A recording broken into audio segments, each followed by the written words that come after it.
یہ سورہ بقرہ آیت نمبر 36 ہے۔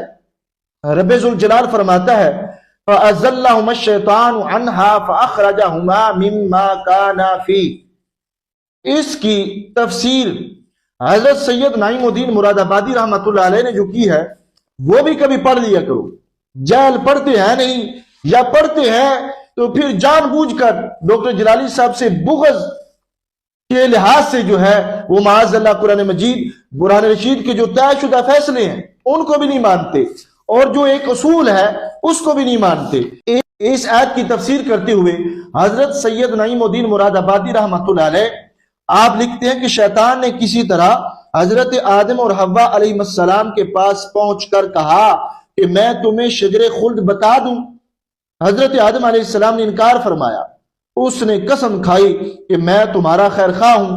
انہیں خیال ہوا کہ اللہ پاک کی جھوٹی قسم کون کھا سکتا ہے۔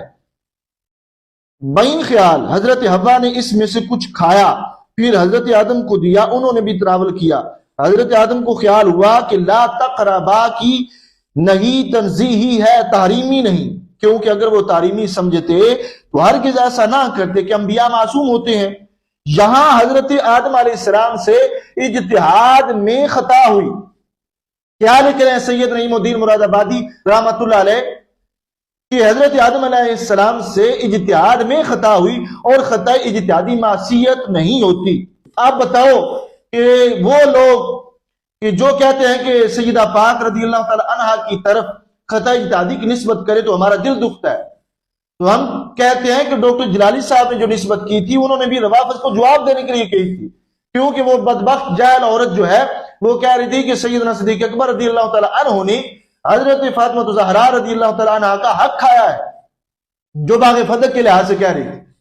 اور کنز العلماء نے پھر اسے جواب دیا کہ سیدنا صدیق اکبر رضی اللہ تعالی عنہ نے حق نہیں کھایا تھا، اور حق بنتے ہی نہیں تھا سیدہ پاک رضی اللہ تعالی عنہا کا باغ فتح میں۔ تو لہٰذا اس وقت یہ گونگا مفتی کدھر تھے؟ اس وقت تم کہاں تھے؟